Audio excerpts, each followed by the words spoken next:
libro otra vez más largo que está en la bibliografía, que es el de Francisco Mora, que es Neuroeducación.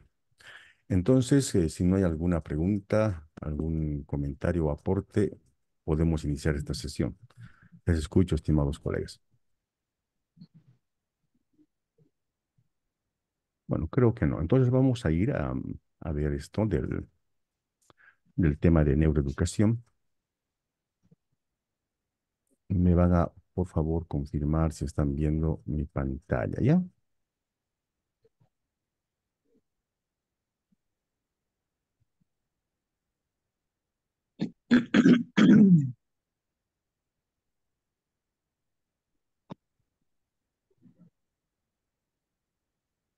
Bueno, a ver, vamos a ir. Vamos a ir. Licenciado, se lo Sí. escucha muy bajito. A ver, trataré de, a ver, un ratingo, ¿ya?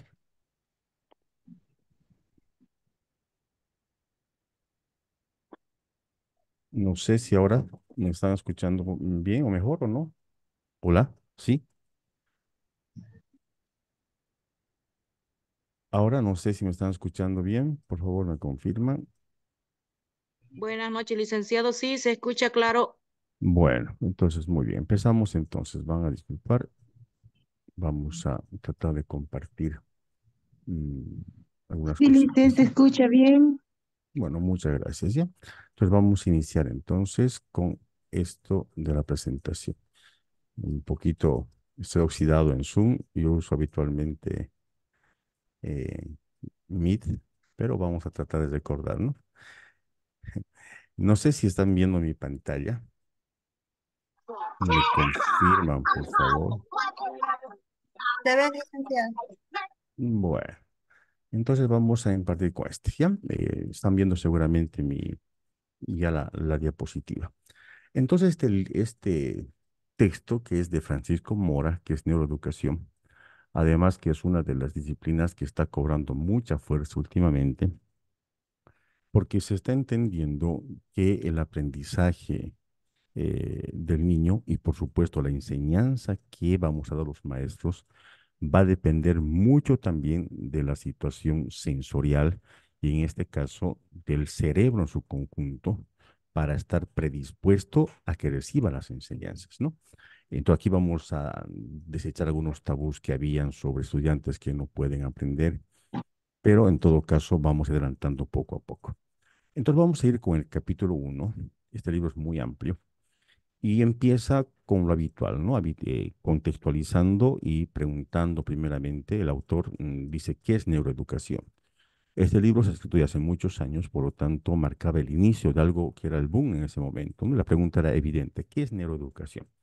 Entonces, Francisco Mora, para responder esto, dice que es una nueva visión de la enseñanza basada en el cerebro, ¿no? Entonces, neuro, cerebro para la educación. Entonces dice que la neuroeducación busca, ¿no?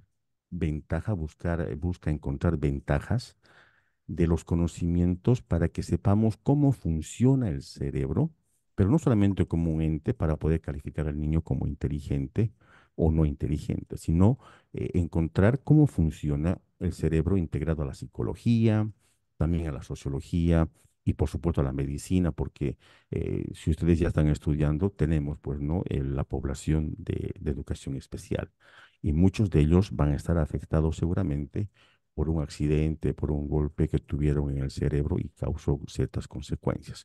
¿Y esto para qué? Para que al final se intente mejorar, potenciar todos los procesos de aprendizaje y memoria de nuestros estudiantes para que nosotros también podamos enseñar de manera efectiva, ¿no? Entonces, entendiendo cómo funciona el cerebro en la parte de la psicología, en la parte de la sociedad, de su comportamiento, podamos entender cómo también podemos enseñar de forma más efectiva.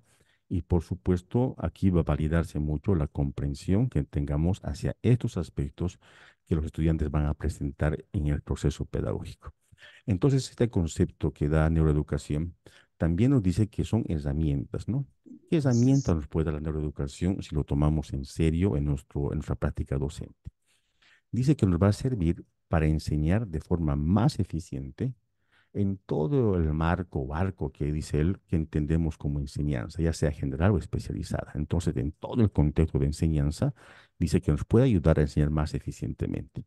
También, no solamente, sabemos que la educación dentro del marco de la educación boliviana está pues dentro de sus objetivos formar ciudadanos críticos y reflexivos, ¿no? Por lo tanto, también va a servir para esto, para que logremos un equilibrio entre lo que es el conocimiento mismo y lo que es la emoción, o lo que se podría traducir en nuestro modelo educativo, los valores sociocomunitarios. También nos va a ayudar para poder, lo más importante, esto para detectar problemas. Y siempre voy a tratar, estimados colegas, de enlazar con el modelo educativo sociocultural productivo, porque en ese marco te va a estar el examen, ¿no? ¿Por qué escogieron este libro? Aquí dice para detectar problemas neurológicos y psicológicos. Sabemos que en la 01, en el reglamento que nos han dado al inicio de gestión, está pues como un principio obligatorio, especialmente de los profesores de inicial y primaria, la identificación de estudiantes con problemas de aprendizaje o también con detección de estudiantes con discapacidad. Por lo tanto, esto nos va a ayudar a poder identificar esos problemas que algunos estudiantes tienen, ya sea a nivel neurológico o psicológico, que impida, dicen, ¿no? O que interfiera a que estos niños puedan aprender con facilidad. También nos va a ayudar, dice, ayudar a cruzar ese puente que señaló Cicerón, dice, y nombra a un filósofo, que una cosa es saber y otra cosa es enseñar. Y creo que esta función, este parámetro que da este libro es pues la esencia del maestro, ¿no? Evidentemente, cuando hay el dilema de que cualquiera puede enseñar, un ingeniero, un doctor, evidentemente tendrán conocimientos, pero solamente los maestros sabemos cómo enseñar. Por lo tanto, si usted se adhiere a este conocimiento de la neuroeducación, usted va a potenciar ese saber enseñar. No solamente va a ser un cúmulo de conocimientos científicos, sino que va a poder decir, yo sé enseñar tomando en cuenta las dificultades, todos los problemas que estamos viendo o que enfoca este libro. Si hay algún aporte, algún comentario, alguna pregunta, no tengan pena interrumpirme. Vamos a estar siempre pendientes a ustedes, ¿sí? Ahora, en el capítulo 2, después de introducción, dice, ¿cuáles son los pilares cerebrales básicos que tenemos que conocer? Evidentemente, el libro empieza un poco complicado con términos científicos, médicos, pero es necesario, dice, para que podamos entender, por lo menos en forma general, cómo funciona el cerebro. Luego, a partir ya del capítulo 3 o 4, ya empieza a enfocarse directamente a lo que es el campo educativo. Entonces, los pilares cerebrales básicos que contempla Francisco Mora, dice empezando, pues todos conocemos que el cerebro humano pues, es un órgano muy especial, ¿no? Es interesante, es impresionante, no solo por lo que, cómo funciona, sino entender que no solamente se trata de la parte de inteligencia, de adquirir información. Dice que también está encargado de expresar la conducta, también puede tener factores importantes en el lenguaje, en el pensamiento y miren, algo muy importante, y los sentimientos. Aquí, esta palabra de sentimientos es una palabra que tal vez se va anexando al concepto de neuroeducación, porque antes no se tomaba en cuenta al cerebro como parte de los sentimientos, solamente se lo tomaba en cuenta como un órgano de adquirir información, de memorizar, y ahí se calificaba a los niños como inteligentes y no inteligentes. Pero aquí dice algo muy importante, que también los sentimientos se procesan en el cerebro. Por lo tanto, ese viejo pensamiento que como el corazón, los sentimientos, las emociones, no, el cerebro también dice que forma parte de esto. Por lo tanto, el cerebro dice que tiene pues un contexto biológico muy amplio. Por lo tanto, se debe tomar en cuenta en ese sentido, ¿no? Después de esta conceptualización del cerebro, empieza a dar algunas partes del cerebro que son muy importantes conocerlos, ¿no? Primeramente, habla de la corteza prefrontal. Esta corteza prefrontal dice que sirve o que son fundamentales para que se elaboren, ahí se elaboran los procesos mentales más importantes del ser humano, en la corteza prefrontal, ¿ya?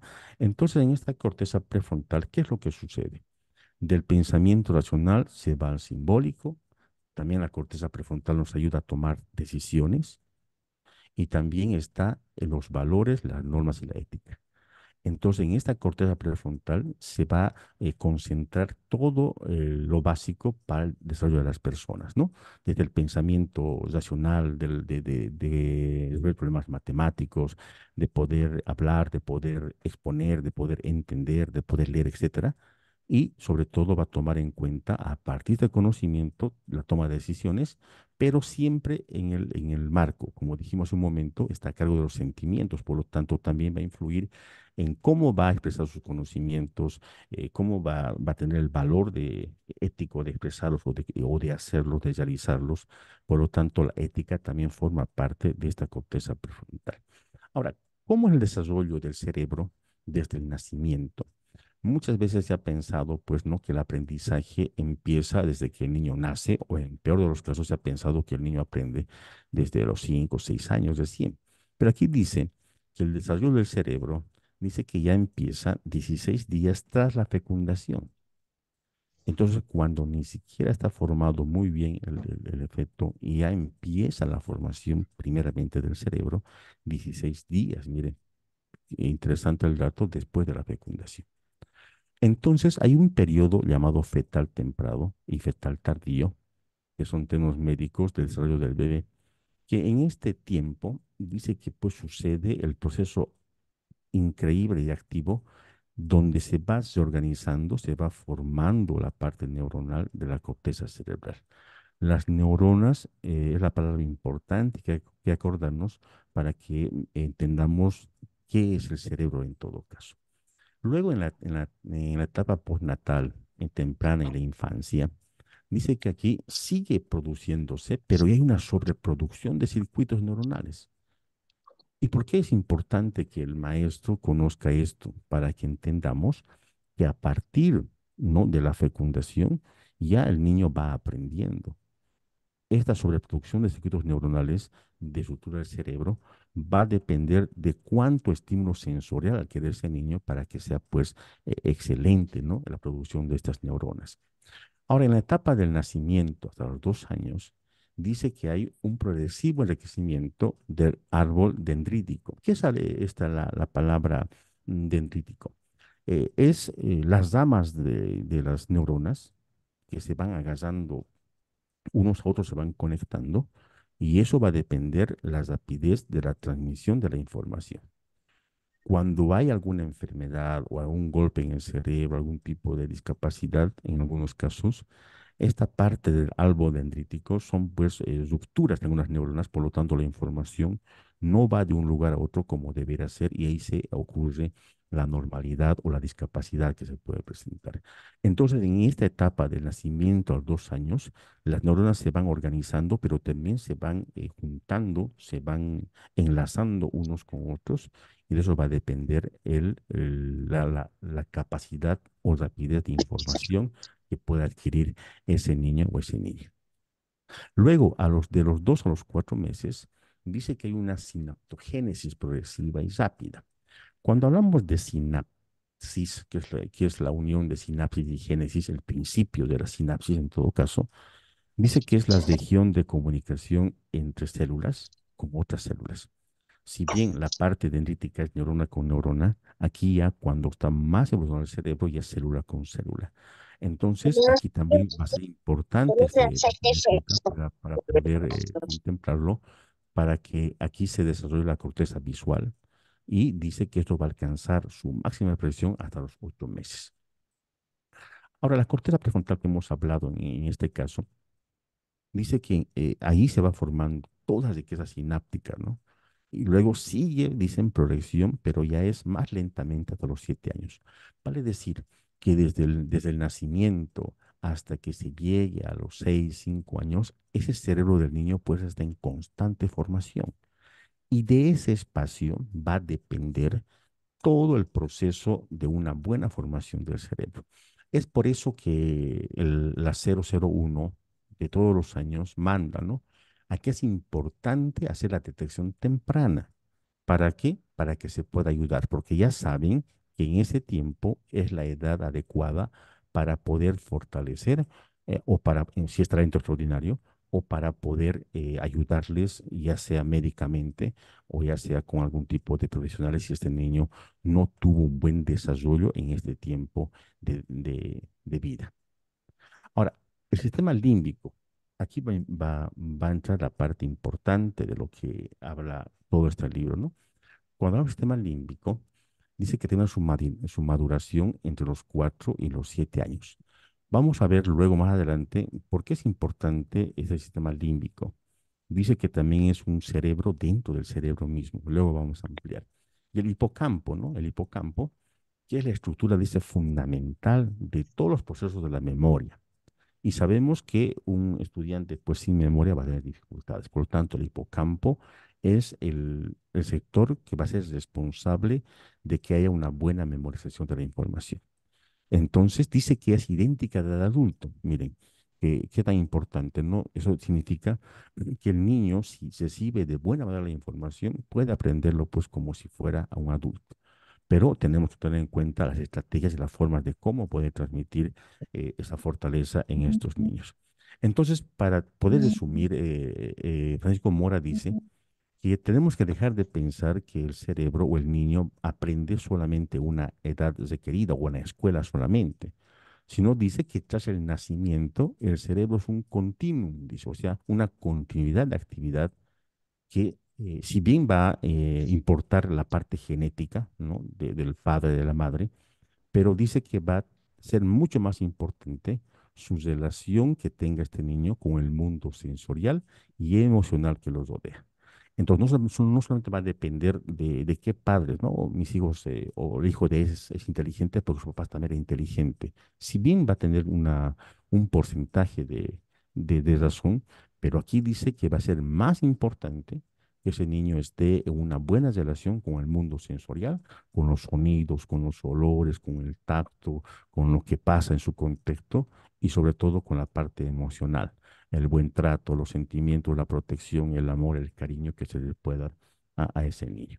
Entonces, en este capítulo marca, ¿no? Que en este tiempo de desarrollo del niño es pues la etapa de entrada de información sensorial muy importante.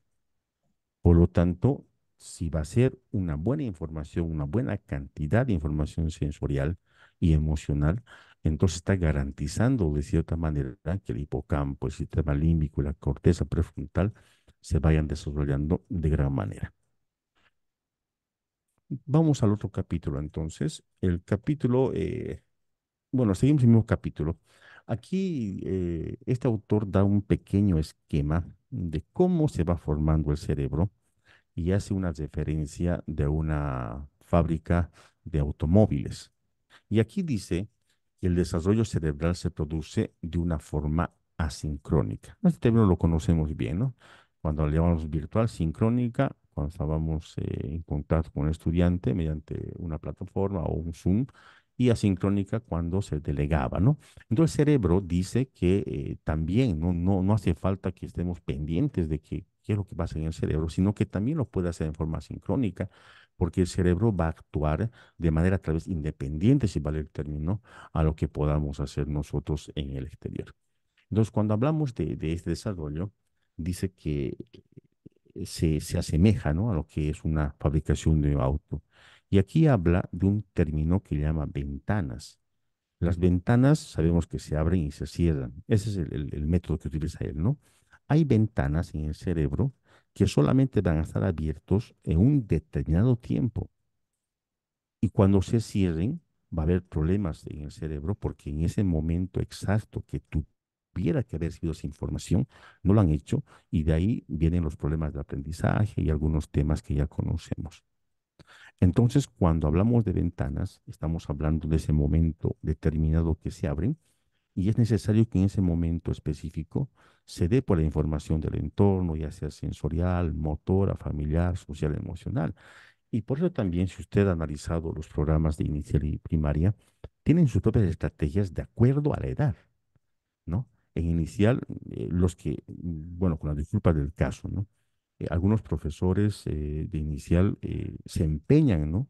Y el padre mismo, la sociedad misma exige a veces quieren que el niño de inicial vaya a primaria ya contando o sabiendo el abecedario, pero dice que esto es una mala postura porque hay momentos determinados para que pueda el niño adquirir sus conocimientos. Y por eso iniciar, ¿qué es lo que aconsejan? Siempre ubicarnos en el tema de la parte motora, la parte sensorial, de la social. Por eso, pues, educación inicial en familia, ¿no? Comunitaria. Es poder potenciar sus capacidades, destrezas, para que puedan recibir la información.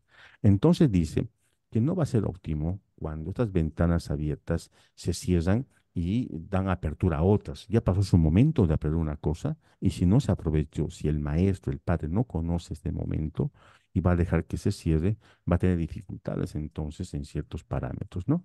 Entonces, cuando sucede esta fabricación de este coche, dice que algo parecido a lo que pasa en el cerebro, pues, ¿no? Por ejemplo, en la primera etapa, quién va a depender el cerebro de los genes? Pues, ¿no? Va a haber la fecundación, el padre y la madre van a aportar sus genes y a partir de los genes se va a formar el cerebro en su forma más esencial. Luego va a seguir el proceso de maduración y crecimiento del cerebro y en una segunda etapa dice que va a ir recorriendo lo que sería para nosotros el tiempo. Entonces, durante el tiempo va a seguir desarrollándose, no va a parar nunca el desarrollo del cerebro. Ya vimos que es desde los 16 días de fecundación. Luego va a seguir recorriendo en este proceso y dice que también va a depender mucho el medio ambiente, vale decir, el contexto donde se desarrolla el niño va a también poner piezas importantes para la estructura del cerebro. Seguimos avanzando en este proceso de fabricación y de aquí dice que el tiempo de recorrido que va a tener la maduración del cerebro, como en el caso del auto, dice que va a tener pues, diferentes condiciones, ¿no? Algunos van a requerir más piezas para que funcione bien, otros tal vez menos. Eso va a depender todo, ¿no? Va a depender todo de lo que esté pasando dentro su formación y también de su adquisición de información. Entonces, este periodo que surge va a ser en el prenatal, en el perinatal, hasta la vejez. En esta parte es importante que entendamos que el conocimiento, el aprendizaje, el desarrollo del cerebro no acaba hasta que uno muera. Entonces es una falacia que se diga, ¿no? Que de viejo no podemos aprender o que es muy mayor para que aprenda. Aquí dice que el cerebro es capaz de poder seguir montando piezas en su cerebro, información, desde que pues se fecunda hasta la adultez, hasta la muerte. Luego un siguiente proceso queda a entender Francisco Mora que si bien la estructura básica del coche ya puede traer defectos desde la fabricación, como en el cerebro, ¿no? Tal vez ese niño ya tiene genes que tienen algún tipo de enfermedad o un tipo de anomalía, pero dice que puede causar evidentemente mutaciones genéticas que dan ciertas patologías, enfermedades, etcétera. Pero dice que si bien aparece un defecto, es tal vez porque no se han puesto las piezas adecuadas, vale decir que también puede ser causante de esta anomalía, no solamente la genética, también el momento del maestro, del padre de familia, que no supo o que no fue capaz de poner algunos elementos importantes para poder mejorar este desarrollo cerebral. Y finalmente, cuando ya el auto está terminadito ya, en este caso, o el cerebro en nuestro caso de nosotros, dice que es importante entender el concepto de ventana plástica que él habla, ¿no? Y dice, ¿no? Mientras el auto va formándose, mientras va recorriendo todos esos puestos de fabricación, lo mismo pasa con el cerebro. Dice que tiene cambios intrínsecos, vale decir, cuando hablamos de intrínsecos, estamos hablando de interior, no propios. Por lo tanto, dice que se pueden también adecuar según en el tiempo y también se pueden ajustar, dice, de acuerdo a lo que el medio ambiente, el contexto, vale decir nosotros, padres, maestros, la comunidad, todo lo que ofrece en el mundo sensorial, dice que puede de alguna manera ajustar algunas piezas que han sido tal vez dañadas o han sido genéticamente mal formadas. Entonces, cuando hablamos de ventanas, estamos hablando también de subventanas que ayudan a hablar al niño, que ayudan inclusive un tiempo requerido a poder entender las palabras Y eso lo podemos nosotros ver con nuestros niños, pues, ¿no? Siempre hay una etapa que empieza a caminar, que empieza a hablar, que empieza a hacer alguna cosa. Y eso demuestra que hay periodos específicos para que se pueda aportar con el desarrollo del niño, ¿no? Imagínense que en una edad de 2 años, si vemos ahora, tal vez por el trabajo, por el tema del cuidado, del miedo, que ahora no se puede dejar a los niños así nomás, etcétera.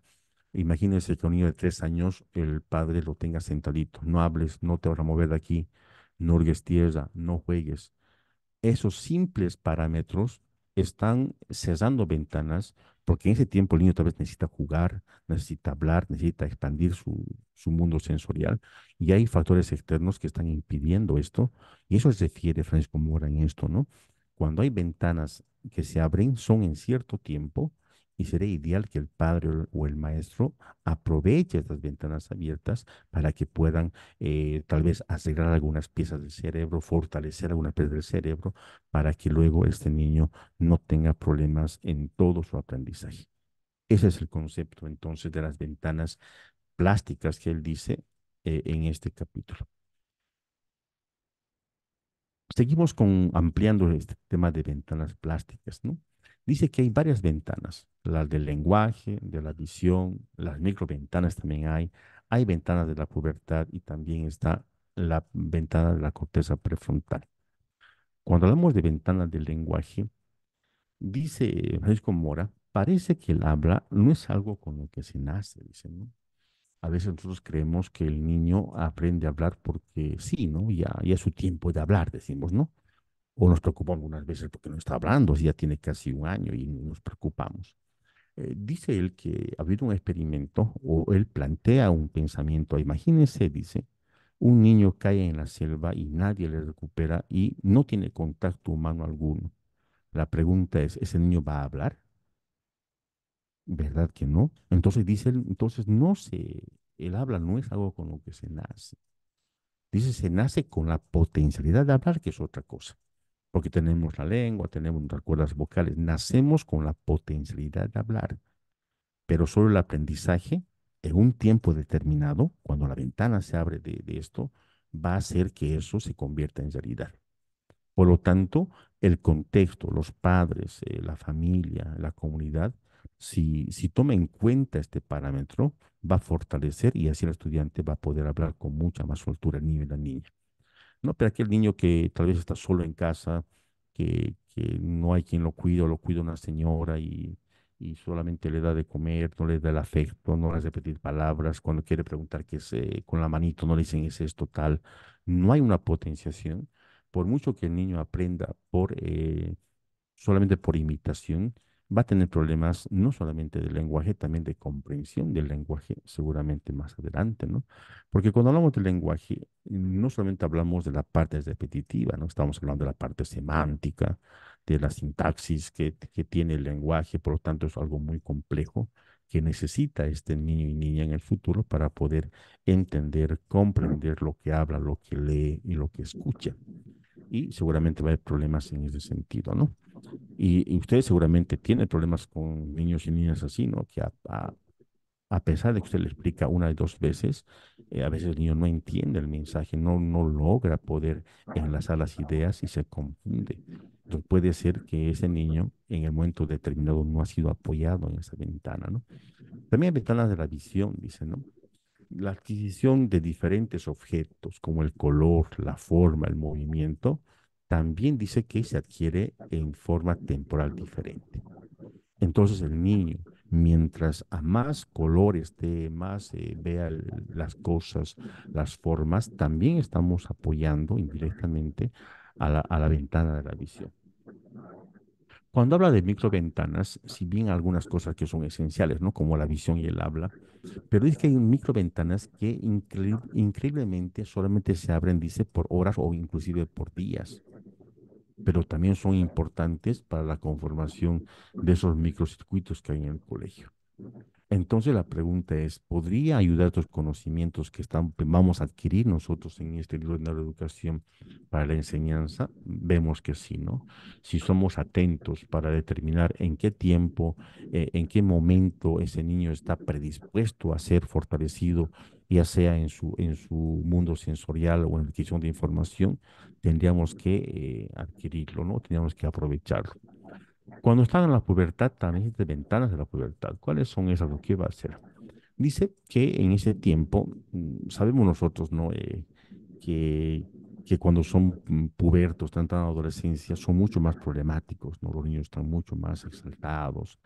Y eso no solamente concierne a la parte hormonal del cuerpo humano, sino también que también impulsa aquí el cerebro, dice que tenemos que entender que en esas edades tempranas, ahí está pues, ¿no? La carga genética, la carga ambiental, la educación, la presión de la cultura, la parte hormonal que decíamos, dice que abre, ¿no? Abre una ventana especial en el cerebro y ahí es también, dice, un punto importante, una época importante, donde se van a fijar los patrones de la conducta individual que va a tener el estudiante. Si en esa época el niño solamente se lo toma como rebelde, como malcriado, que no hace caso y no se toma en cuenta el periodo que está teniendo de adquisición de información, de poder pensar y decir no a algunas cosas, tenemos que aprovechar, dice, porque ahí se van a fijar la verdadera personalidad del niño cuando sea ya adulto. Entonces, que es imprescindible, dice, ¿no? Es absolutamente imprescindible, dice el autor, conocer las raíces biológicas de esta etapa para poder entenderla, para poder aprovecharla, no tomarla como un problema, sino para poder aprovecharla para que podamos fortalecer esa adquisición de información, de emociones, de sensaciones, para que formen parte de una personalidad madura en el futuro, ¿no? Nuevamente aquí el término de la corteza prefrontal. Sabemos ya hemos visto que es el área del cerebro que está implicado en lo que es no solamente la parte de la información, sino la ética, la moral, el razonamiento, evidentemente la responsabilidad social.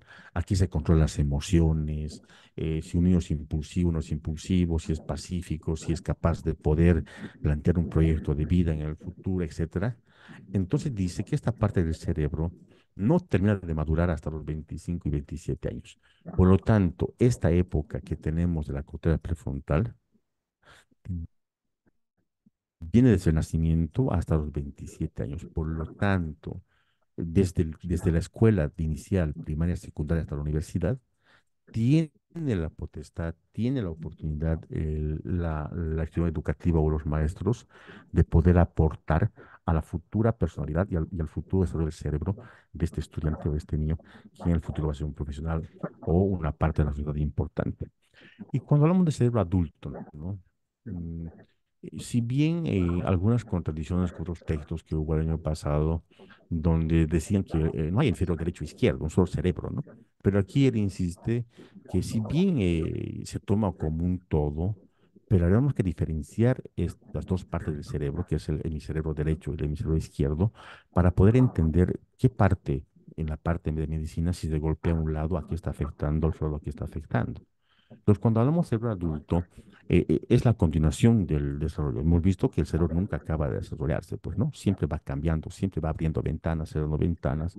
Por lo tanto, dice que la propia neurona, que es plástica también, porque va cambiando, recibiendo información y está en constante cambio, entonces dice que va a ser importante, entonces, si hay constante cambio del cerebro, que el medio ambiente también es responsable de producir cambios en el cerebro.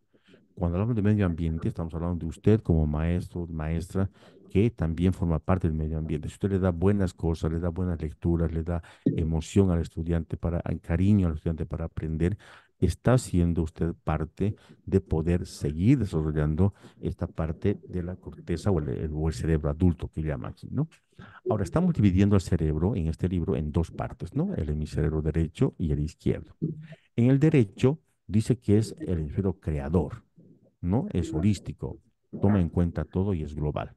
Mientras que el izquierdo dice que es la parte más analítica, ¿no? Es de matemáticas, del razonamiento, etcétera. Ahora, cuando hablamos del derecho, como es el creador, dice que realiza asociaciones de tiempos y espacios, ¿sí? También es generador de ritmos, música, imágenes, dibujos, etcétera. Y funciona, aquí muy importante, funciona bajo el foco de una atención dispersa y es parte inconsciente. ¿Por qué? Porque hay que recapitular esta parte de que es una atención dispersa y una parte inconsciente.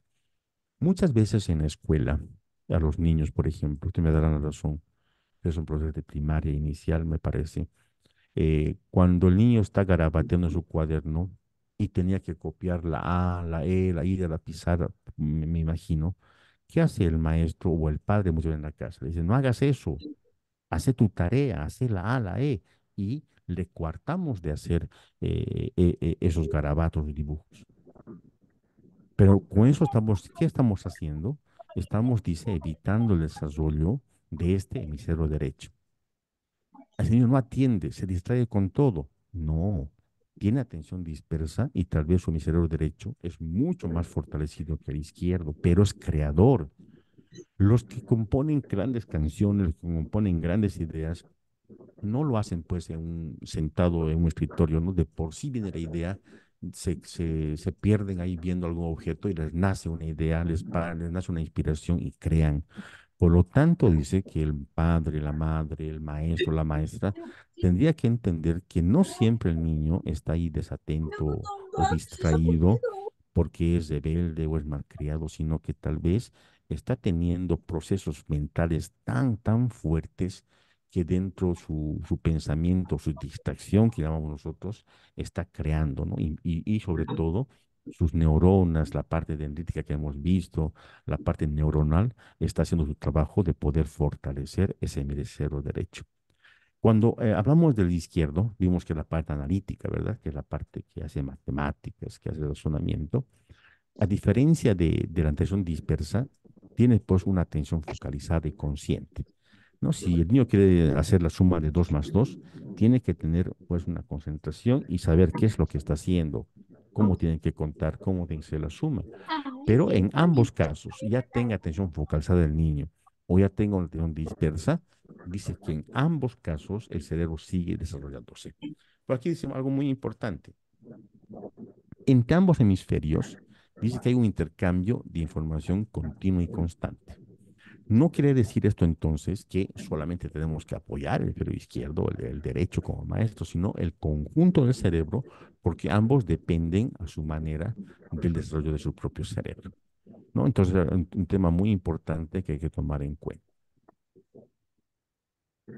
Vamos a otro capítulo, y aquí va a adelantar un poquito más a poquito a la parte educativa.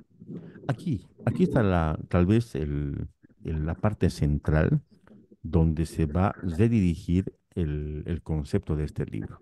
Si bien empezó con términos científicos, aquí está empezando ya a poder hablar por qué la neuroeducación va a ser importante para la educación. Dice aquí un término muy interesante, ¿no? El cerebro dentro del cerebro. Dice que dentro del cerebro tenemos otro cerebro tal vez más importante que el total, porque dice que es esencial conocer el mundo de las emociones. La parte de las emociones, el sistema límbico, acuérdate esa palabra, ya desde ese término, sistema límbico o cerebro emocional, es parte del cerebro y dice que está dentro del cerebro y es, dice, el que más bien da energía, porque es la emoción, el sentimiento, la ganas de hacer, a todo lo que el cerebro pueda planificar y hacer en el futuro. Entonces el sistema límbico, el cerebro emocional, va a estar a cargo pues de todo esto, de las sensaciones, de poder filtrar algunos sentimientos que pasan en este sentido. Las sensaciones, por ejemplo, es lo que se ve, ¿no? Lo que se oye, lo que se toca, lo que se saborea, lo que se huele.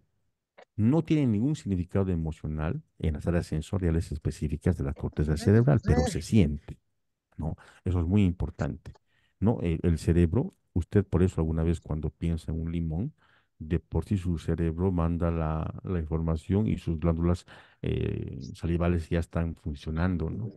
Todas las sensaciones también va a formar parte importante del cerebro. El filtro del sistema emocional. Es allí, dice, en ese sistema límbico, donde todas las expresiones sensoriales, lo que vemos, ¿no? El gusto, el olor, etcétera, dice que se les va acuñando, se les va juntando y le da etiqueta de bueno o malo, si es interesante o es soso. Entonces, el cerebro límbico es el que determina, por ejemplo, usted si va a su clase, por ejemplo, muy emocionado con un títere, y usted ha visto un libro que eso funciona ahí, lo ha tratado de hacer, este sistema límbico va a determinar si es interesante o no es interesante. Por lo tanto, no solamente entonces es pensar como adulto, sino entender que el niño dentro de su cerebro tiene un filtro que puede ser capaz de determinar qué es bueno y qué es malo para él de acuerdo a lo que observa, a lo que siente. Nuevamente vamos a la corteza cerebral. Dice, aquí se construye, hemos visto ya, el razonamiento, proceso mental, de razón, de pensamiento, y aquí se va fortaleciendo las funciones ejecutivas complejas. En el hipocampo, también vimos el concepto ya, aquí está la parte de la memoria, lo percibido y lo aprendido.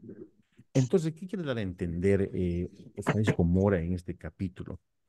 Que la parte del razonamiento, del pensamiento y también el campo de la memoria, que son la parte que se ve en el cerebro, la corteza y hipocampo, también forman parte las sensaciones y el sistema límbico con su filtro. Por lo tanto, él dice aquí algo muy ¿Qué? importante.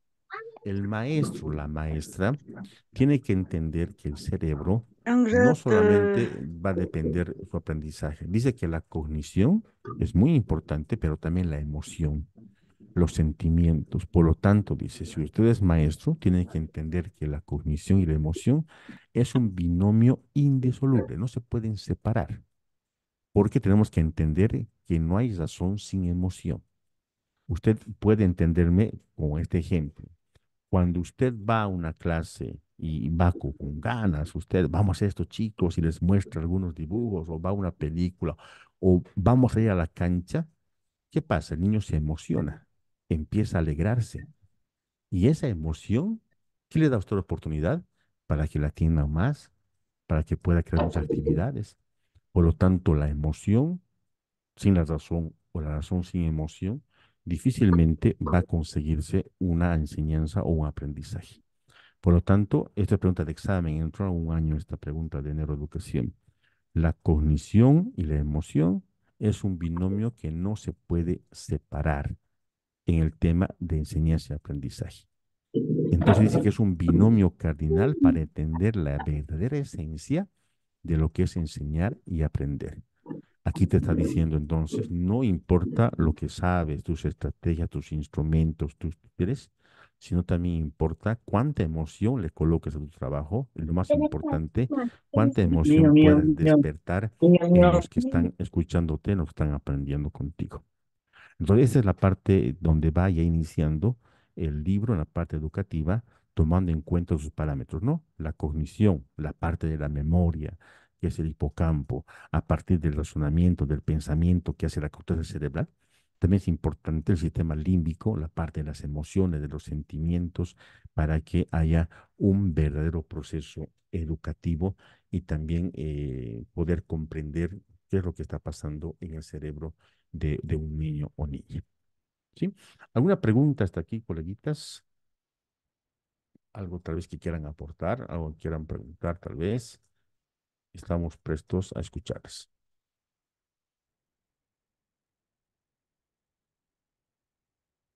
No, nada, bueno, seguimos entonces, ¿ya? Espero que... mm, ¿algún? No, bueno, seguimos. Seguimos con esto. Aquí hay algo muy importante. En el 3 ya dice, el título es Aprendiendo temprano, ¿no? Aprendiendo temprano. Aquí está diciendo entonces, ¿qué pues? se habla y se piensa, dice, sobre el cerebro. Tenemos los micrófonos abiertos, coleguitas. No sé si la administradora puede silenciar algunos.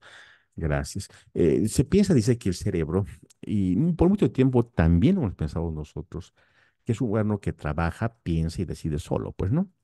Por eso decimos, ay, pobrecito, no es inteligente. A veces pensamos que el cerebro decide, ¿no? Si aprende o no aprende. Pero dice que lo cierto, que es importante que nosotros estamos a cargo del encendido de esos códigos que hacen funcionar a ese cerebro. Esos códigos están en la parte de afuera del cerebro. Por lo tanto, nosotros podemos activar esos interruptores, esos botones para encender el cerebro de un niño. Y aquí nos da la clave. Los estímulos son los botones que van a activar el cerebro de un estudiante. Los estímulos que usted dé como maestro y maestra, los estímulos que dé el medio ambiente, la escuela, Se el negó, contexto, pues. la familia, etcétera, van a ser Porque los se negó, botones que van pues. a poder activar este tipo de cerebro, entonces, ¿no? Entonces, tomando en cuenta eso, que nosotros podemos ser los que vamos a ayudar a encender estos botones, está hablando aquí de los factores sociales que son esenciales en el aprendizaje después del nacimiento. ¿No? Los factores sociales, todo lo que pasa en el contexto del recién nacido, dice que van a ser importantes para fortalecer el proceso de enseñanza y aprendizaje cuando el niño esté en otro periodo.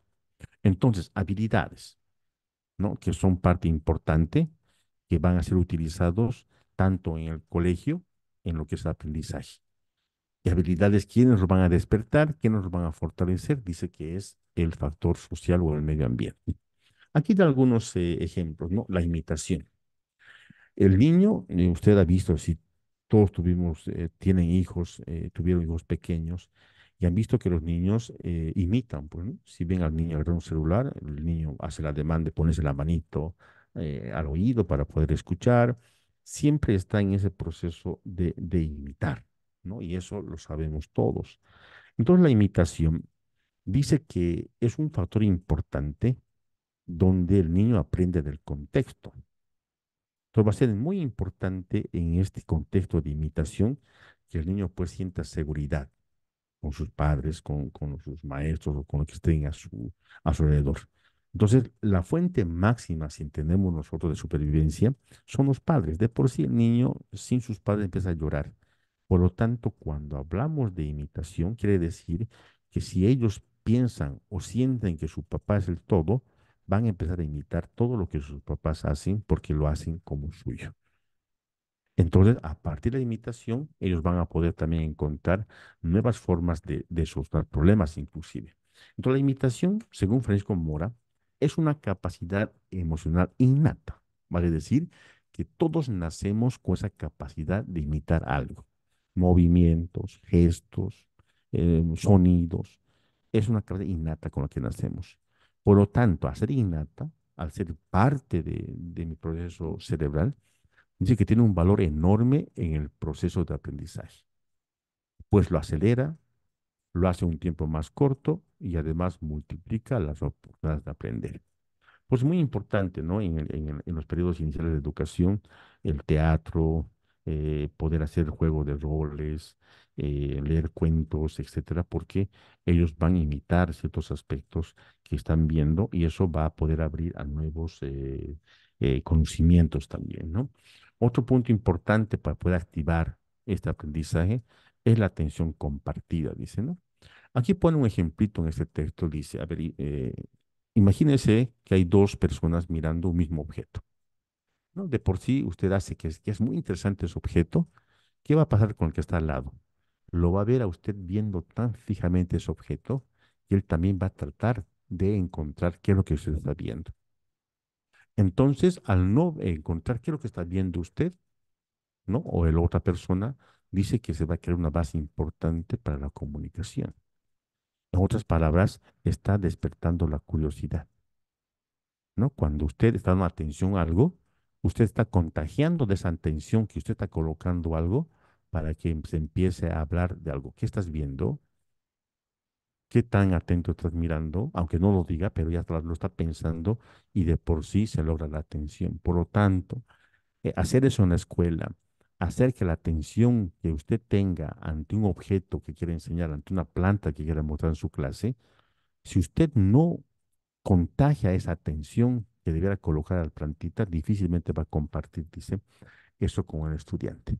Pues va a ser muy importante la parte de emoción también que usted le coloca a su clase, ¿no? De que despierte la atención, de que esa atención sea compartida, la emoción que usted tenga de enseñar algo sea transferida al estudiante para que tenga todo esto. Y por supuesto, la comprensión empática. Si hablamos de emociones y sentimientos, la empatía va a ser muy importante para esto.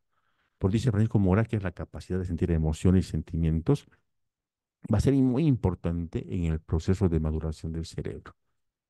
Y dice que ahora inclusive es tema pues importante, ¿no? Para poder enseñar de cómo piensa el humano y cómo poder ayudarlo. Inclusive dice con programas de computación y otras cosas que seguramente se ven en el futuro. Pero la capacidad de sentir emociones y sentimientos dentro de la escuela, dentro de la familia, va a ser importante para que el niño sea capaz o fortalezca la capacidad de aprender. Aquí lo he copiado textualmente del texto, lo he cortado, he hecho un recorte.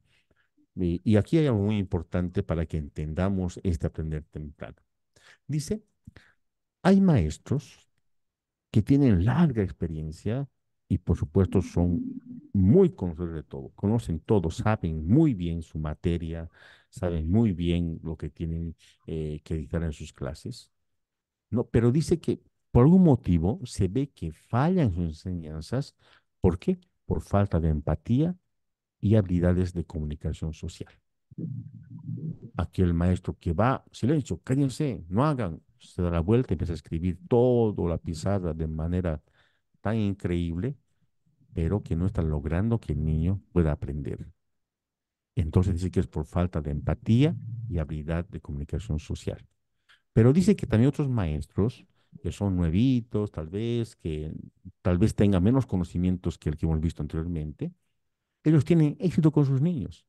¿Por qué? Dice, porque ellos abren la mente de los niños, los inspiran, los vuelven curiosos por el conocimiento. Por lo tanto, son más empáticos y también tienen mucho más estructurada su habilidad social y de comunicación.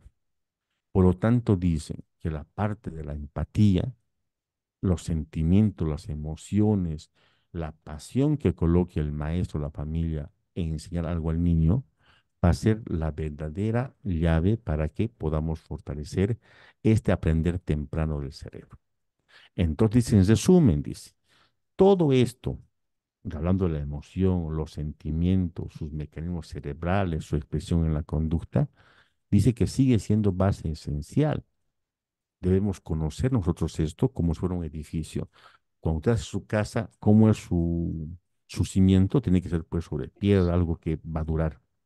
Por lo tanto, este inicio de educación del estudiante, si se lo hace con empatía, se lo hace con emoción, con cariño, despertando la curiosidad, dice que este niño va a tener un cimiento fuerte para que en el futuro no le sea muy difícil aprender porque ya su cerebro está desarrollado de manera correcta para poder adquirir la información. Pero si desde el momento que el niño ha entrado a la escuela no encuentra empatía en la maestra, en el maestro, en la escuela misma, el niño de por sí va a empezar pues a odiar al colegio. Y aquí hay un tema importante, ¿no? Dice que aquí va a haber un apagón en el interés del niño por aprender. Entonces nosotros somos encargados, dice este texto, de poder prender ese botoncito para que el niño empiece a aprender, que se emocione, que le guste, que sea curioso, o también somos encargados de apagar la emoción del niño y que nunca más va a poder aprender y va a ser un niño que siempre va a estar ahí atrás sentadito sin aprender, que se va a aplazar, que no quiere hacer nada, que no va a hacer nada. ¿Por qué? Porque dice no el 100%, ¿no? Pero dice que somos nosotros los responsables de poder encender, de poder captar eh, el interés del niño por aprender. ¿No? Y eso se ve, ¿no? Hay momentos que el niño quiere ir al colegio, ¿no? La profesora y el profesor, que educación física, me gusta jugar, que me gusta hacer esto, y los niños se mueren por ir, ¿no? Cuando hay un feriado, la vacación, algunos niños que se ponen tristes, pero hay otros que no quieren ir al colegio, que lloran por ir al colegio. Tal vez ahí está el punto importante de que estamos despertando nosotros la empatía en la escuela para que el niño se sienta protegido, se sienta capaz y emocionado de poner grandes cosas y de que sobre todo haya una comunicación social efectiva por parte del maestro, maestra y de toda la escuela. Entonces, aprender temprano va a depender, entonces, en resumen, de la empatía, de todas las emociones, sentimientos que nosotros hagamos. En otras palabras, el componente afectivo, ¿no? Va a ser muy importante. Esa comprensión empática, porque recordemos nosotros que los niños son empáticos pues desde que nacen. ¿Acaso usted alguna vez no ha hecho que ha fingido que se ha caído y llora? ¿Qué hace el niño? El niño va y lo abraza. Es empático por naturaleza. El ser humano es empático por naturaleza. Está en base a sentimientos. Usted llora diciendo no tengo yo un juguete. ¿Y su hijo qué hace? Va y le entrega su juguete. El niño es empático por naturaleza. Por lo tanto, esa empatía forma parte importante de su desarrollo cerebral y personal. Y va a ser dependiente de cuánto nosotros demos en empatía en la escuela para que el niño pueda fortalecerse cerebralmente y también emocionalmente, que es lo mismo, ¿no? Hemos visto que la cognición y la parte de emoción van a ser parte intrínseca, junta, no se puede disolver para que se pueda lograr un aprendizaje efectivo, ¿no? Entonces aquí va partiendo lo que nos va diciendo Francisco Mora. Hay muchas situaciones de poder entender que el aprendizaje, el cerebro, también forma parte importante de los factores externos que somos nosotros, la escuela, la familia, la comunidad, el barrio, el club deportivo, etcétera, etcétera. Creo que tenemos tiempo para un capítulo más, perdón. No, vamos con un capítulo más, creo que tenemos tiempito. Me dijeron hasta las 8:30. En el 4 dice que el título dice, y también interviniendo temprano. Y aquí está mucha relación con lo que hablamos al principio de la 001, ¿no? Nosotros estamos en la obligación en inicial y primaria de poder identificar en el primer trimestre a tres tipos de poblaciones. A la primera, a niños con dificultades de aprendizaje. Segunda población, estudiantes, niños o niñas que tengan discapacidades. Y finalmente, aquellos niños y niñas que tengan talento extraordinario. Pero aquí se está basando en intervenir temprano en forma general para que podamos ayudarle. Entonces, cuando hablamos de intervenir temprano, dice este texto, que hemos visto ya hace un momento, ¿no? Que los primeros años es donde se va abriendo pues las ventanas, ¿no? Se adquieren todos los conocimientos, los sentimientos, las emociones, se aprende a hablar, el lenguaje, por lo tanto, es el periodo donde existe mayor desarrollo, ¿no? De la atención. Entonces, la neurociencia, la psicología cognitiva y también dice parte de la sociología o ciencias sociales, dice que va a ser importante que en este periodo se sientan las bases sólidas, no solamente para la educación de la persona, sino también tiene consecuencias, dice, para el futuro de la persona. Porque hemos visto que en la época de la pubertad se van tomando en cuenta los factores finales de la personalidad de un estudiante. Por lo tanto, al saber que en los primeros años se va todo ese proceso del cerebro, no solamente en la parte de memoria, de conocimientos, sino también la parte de sentimientos, de valores, de ética, entonces va a ser muy importante que nosotros aprendamos a intervenir lo más antes posible para que este niño no sea un problema en el futuro, no solamente para la familia, también para la sociedad. Entonces, lo primero dice, y también esto va enraizado mucho a lo que es la ley de niño y adolescente, ¿no? Y también con el protocolo de prevención de la violencia dentro de la escuela, que es parte de la biografía de inicial y primaria en la normativa general y específica.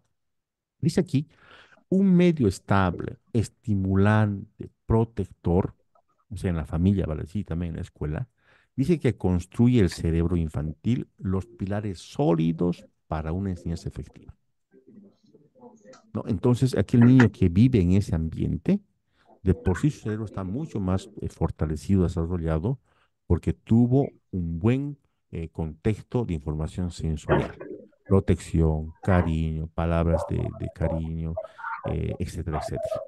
Ahora, ¿qué pasa con el medio ambiente adverso? Va a decir aquel niño que lo castiga mucho, ve un lugar estresante donde hay puro gritos. A ese tipo de niños dice que va a impedir, pues, el normal desarrollo de los circuitos cerebrales y por lo tanto también no le van a permitir aprender normalmente. Entonces aquí vale decir que hay una reflexión y también la ley lo dice, pues, ¿no? El protocolo que tenemos para violencia. No tenemos nosotros que pensar que un niño es indisciplinado, es rebelde porque quiere. Dice que puede ser también un signo de violencia que recibe en la casa. Por lo tanto, si un niño está en ese método adverso, tampoco nosotros vamos a decir, no, es tonto, es malcriado. Dice que hay que intervenir temprano para poder, de alguna manera, fortalecer lo que no se ha desarrollado en ese ambiente adverso en el que está creciendo. Entonces dice que hay efectos neuronales negativos en el hipocampo. Recordemos que el hipocampo es la parte de la memoria, ¿no? Es la parte importante donde el niño va memorizando y va aprendiendo. Entonces el niño vive en este ambiente que es estresante, castigador. Dice que dentro de su cuerpo aumenta la producción de hormonas como el cortisol. Por lo tanto, va a ir afectando poco a poco lo que es la parte también cerebral. Entonces, aquí estamos viendo que puede haber factores que influyen también en la parte del aprendizaje y la memoria. No es porque el niño sea tontito solamente, como decimos, ¿no? O no quiera aprender, sino tenemos que entender también que puede estar viviendo un ambiente maltratador y tenemos dos obligaciones. La primera, por ley, de investigar si es así, denunciar si está sufriendo algún tipo de violencia. Y dos, poder ayudarlo con algunas estrategias que luego vamos a ver para que pueda adquirir o poder normalizar el tema de memoria y aprendizaje. También este ambiente castigador dice que afecta a los circuitos neuronales de la amígdala y del hipocampo. Entonces, las amenazas que sube el niño, de que va a ser castigado, de que no sirve, etcétera, también va a afectar no solamente la parte emocional, sino la cognitiva, que estamos viendo que la amígdala va a estar comprometida, el hipocampo, que sabemos que son glándulas que sí o sí van a tener mucho que ver en el desarrollo del cerebro. También este ambiente causa mayor ansiedad. Pero ¿qué es cuando el niño está ansioso? Decimos, es muy inquieto ese niño. Y lo decimos, quédate quieto. Y peor, lo creamos más ansias, ¿no? ¿Qué causa la ansiedad en el niño? Aparte de que disminuye la atención, dice que va a tener consecuencias severas pues en el proceso de aprendizaje y la memoria si no lo atendemos rápidamente. Porque hay mecanismos corticales, dice, neuronales de inhibición. Miren, la parte inhibición significa la parte pues muy personal, muy moral y ética que nos impide hacer algunas cosas dentro de la sociedad. Por ejemplo, yo no puedo andar desnudo en la calle. ¿Por qué? Porque tengo yo mi visión correctamente desarrollada. Yo sé que es algo malo, que es algo prohibido, que es algo tal vez que no está dentro de los parámetros de una sociedad. Pero ¿qué pasa cuando este niño poco a poco va a ir desarrollando este no desarrollo del cerebro? También va a afectar en la parte de inhibición, va a causar deterioros, retraso y va a generar, dice, impulsividad. Vale decir que va a hacer las cosas sin pensarlo. No se va a inhibir, no va a tener vergüenza de lo que está haciendo, lo va a hacer porque forma parte de escape de todo lo que está viviendo en este ambiente adverso.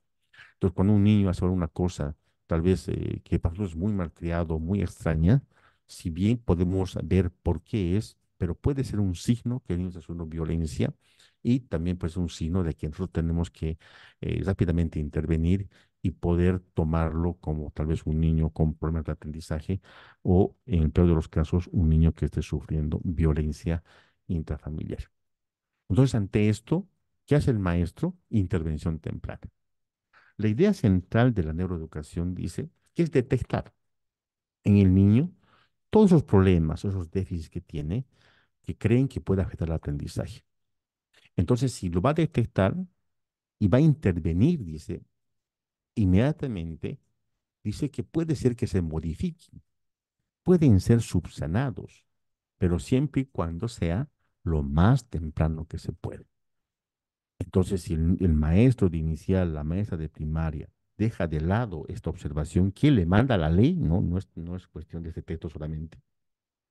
Le manda la ley que usted pueda detectar y hacer adaptaciones curriculares y adecuaciones curriculares que es forma de intervenir. Nosotros no solamente vamos a cumplir la ley, sino estamos nosotros modificando, estamos arreglando, estamos subsanando problemas cerebrales que en el futuro el niño nos va a agradecer o no, tal vez, pero en todo caso estamos siendo parte de la misión que es un maestro, pues, ¿no? De poder formar, de poder incentivar que este niño sea un buen ciudadano.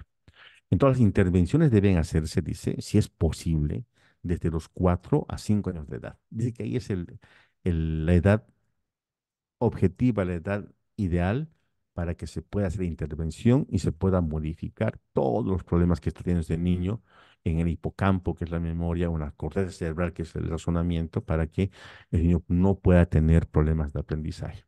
Esto se hace a través de tratamientos conductuales, que evidentemente lo van a hacer los psicólogos, los sociólogos o lo que mande la ley también en los centros de educación de especial o de educación para atención a este tipo de estudiantes, ¿no? Entonces, pero es muy importante es intervenir, detectar en forma temprana para que esos niños puedan ser ayudados o en el peor de los casos pueden ser salvados de algún tipo de accidente o de castigo que le pueda causar inclusive la muerte, ¿no? Entonces, la neuroeducación es muy importante en esta parte, ¿no? Repetimos esto, la idea central de la neuroeducación en la parte educativa, en la parte del colegio, de la escuelita, es detectar a quienes, a niños con déficits, con problemas que afecten el proceso de aprendizaje. ¿Para qué? Para que se intervenga de la forma más temprana, para que se pueda subsanar, para que se pueda ayudar a al correcto desarrollo del cerebro de este niño o niña. Entonces, coleguitas, ya es hora, ya solo me dieron hasta las 8:30.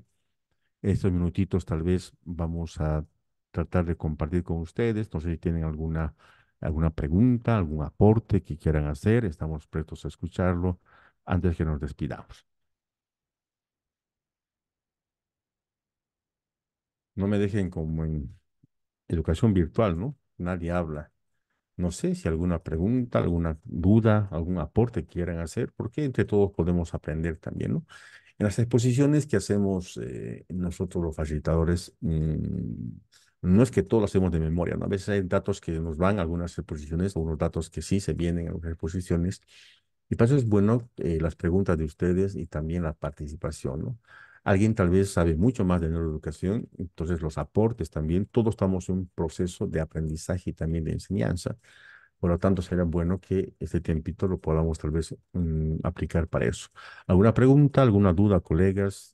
¿Algún tipo de comentario o aporte tal vez que puedan hacer?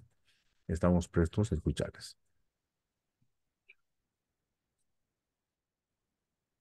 Nada, nadie me va a ignorar. Bueno, coleguitas. A ver, aquí hay un chat. Ah, no, es del anterior, ¿no? Muchas gracias, dicen ustedes, colegas. Nada, ningún comentario, estimados coleguitas, nada. Alguien que quiera aportar, tal vez, alguien que quiera preguntar algo, estamos prestos a poder escucharlos. Bueno, creo que no. Licenciada, Lice, me escucho. sí, dígame tal vez alguna información más que puedan dar para que cesemos la sesión. También, de esta manera, ya, Lice, darle las gracias por esta clase. Voy a informar un poco más sobre los cursos. Esa semana y sido así, Bueno, sigue, va a haber bueno, colegas, entonces intenciones, yo me despido, le sigue, dejo a vamos la a estar en licenciada pie, para Buenas noches, cosas pero propias. licenciado. Dígame, ya de 150 Primeramente quiero bolivianos, agradecerle ya no va a estar con infinitamente la porque realmente promoción, por nos ha eso que dado una aproveche. explicación, me ha Esta disipado mis semana dudas. estamos con la Quisiera, promoción por favor, todavía saber para el para que curso, usted para pueda responder, acceder a cuál- todos, y le va a prácticamente terminar todos los los capítulos así materiales que explicando con tiene la días específicos. plataforma perdone, educativa. Licen, no, estás con el micrófono abierto, no la Vamos escucho a muy bien, compartir perdón. un poquito más Licen. Está acerca de otro la que está plataforma abierto. educativa. Vamos a Sí, tratar de despejar las Quisiera dudas que saber está en si va otro a tienen los taller. terminar docentes a la listo hora por de poder capítulos ingresar a la para, plataforma A ver, no le tengo, educativa. no de escucho. este Sigue, curso hay de la esas pequeñas neuroeducación. dudas y A ver, no le vamos tengo, no a escucho. Licenciada, poder despejar esas dudas. Licen, Le escucho. está. Ahora sí, Muy sí, bien. ahora sí le Vamos escucho. a ingresar desde Ay, mire. el principio para Otra aquellos vez. que aún todavía están Dicen, ingresando Licenciado. por primera vez ahora, a a ver, los talleres. más fuertito habla, por favor, no lo escucho muy bien. Muy bien, Licenciado, vamos a primeramente ingresar. agradecerle Vamos a infinitamente por la cerrar la explicación sesión que en nos ha este dado con momento ideas para que positivas, ustedes como puedan también ingresar anticipan mis porque dudas. ya sucede. Quisiera saber Muy si va bien. a terminar usted Este explicando paso también es esto de por muy capítulos la fundamental para que ustedes neuroeducación, puedan ingresar a porque la plataforma. para Mm, Si ustedes describirme al curso. observan, acá hay un icono que Mire, dice la ingresar o verdad, registrar, si tienen que darle clic me en ese invitaron el día icono. de ayer Caso o antes de contrario, ayer hicimos si no un van a contacto encontrar con el de esta licenciado manera todos Efraín los materiales. y por el Muy bien, momento vamos a ingresar. me dijo, Y me los invitó materiales van a solamente a dar estar los con candadito. miércoles y los sábados, creo, me dijo. Entonces, no sé, creo que están organizando también todo esto y yo creo que vamos a tener todavía un periodo de organización con el licenciado, pero por el momento estoy en eso, ¿no? De poder ayudarlos a ustedes los miércoles, los sábados y los domingos, posiblemente me dijo el licenciado, para que yo pueda estar. Pero en todo caso, si hay la oportunidad, yo siempre voy a estar aquí para poder explicarles todos los textos, ¿no? Pero también estoy dando talleres en Progres de Bolivia en forma gratuita también con las federaciones. También pueden ustedes buscar con el nombre de Ciprián Farfán. O también estoy con el proyecto Migrante Digital también, ¿no? Que tenemos cursos también muy aparte. Pero en todo caso no es ético, ¿no? Estoy aquí con Emprender y yo los días miércoles y sábado, domingo voy a estar con primaria inicial, a ver el tiempo nos alcance para poder ver los libros completos, ¿no? Eso es lo más importante. No quiero dar resúmenes, sino poder tomar en cuenta todos los libros que están en la bibliografía. A ver, no se nos da el tiempo y también la apertura de la organización de Emprender, ¿no? Que yo solamente soy aquí un invitado como expositor. Pero les repito, pueden buscarme con Mirante Digital en Facebook o con mi nombre, Ciprián Farfán, y tenemos algunos cursitos también, ¿no? Que pueden aprovechar ustedes. Bueno, Licen, sin nada más, agradecerles mucho por la atención. Espero haber sido muy claro en algunas explicaciones. Espero seguir con ustedes en este periodo, pero siempre estamos dispuestos aquí o en otra parte de poder ayudarles en todo, ¿no? Muchas gracias. Mi nombre es Ciprián Farfán López y un gusto compartir con ustedes. Nos vemos en el programa el día sábado con algunos de ustedes, ¿ya? Muchas gracias. Lo dejo con la licenciada. Muchas gracias, licenciado. Que tenga buena noche. Ya. A los que no se han inscrito, les invitamos a que puedan inscribirse. Todavía hay cupos. Les voy a dejar el número aquí en el chat para que, o nuevamente para que puedan inscribirse, para que puedan pedir cualquier tipo de información. ¿Ustedes desean alguna duda? ¿Alguna pregunta que tienen sobre la plataforma? ¿Quieren Eh, conocer algo? Buenas noches, licenciada. Dígame, licenciada. Eh, un favorcito, por favor, mire, estén atentos. Bueno, yo estaba bien atenta a la explicación del licenciado y hay profesores que, no sé, encienden su micrófono y nos realmente, o sea, nos perjudican porque no podemos escuchar y están, y bueno, yo he estado así, ¿no? Están con su micrófono abierto y distraen y ya estamos en otro, el licenciado está hablando otra cosa, entonces es perjudicial para todos los que estamos atentos. Yo quisiera pedirles a los colegas que por favor vean si su micrófono está encendido o está apagado, porque perjudica. Por favor, licenciada, eso también, no sé quién es el que está viendo, digamos, si está abierto o está cerrado. Quisiera que en eso también nos colaboren, porque distraen. Estamos bien concentrados y distraen. Buena Gracias. observación, buena observación, licenciada. Para en otra lo vamos a hacer, a silenciar a todos. Ya, quería comentarles lo siguiente, que todavía pueden inscribirse y ustedes, en el momento en el que ustedes se inscriban, van a ser llevados a los grupos cerrados. En los grupos cerrados van a estar los talleres intensivos, que ahí se da toda la información, y cuando usted se inscriba va a tener acceso a la plataforma educativa, donde va a poder encontrar incluso esta clase grabada. Les invitamos nuevamente a que puedan inscribirse y con eso nos despedimos. Me despido. Muchas gracias y buenas noches. Licenciada, ¿será Sí. posible que lo pueda enviar el QR para hacerlo, para que me agregue inmediatamente? Por favor, lo voy a depositar por QR.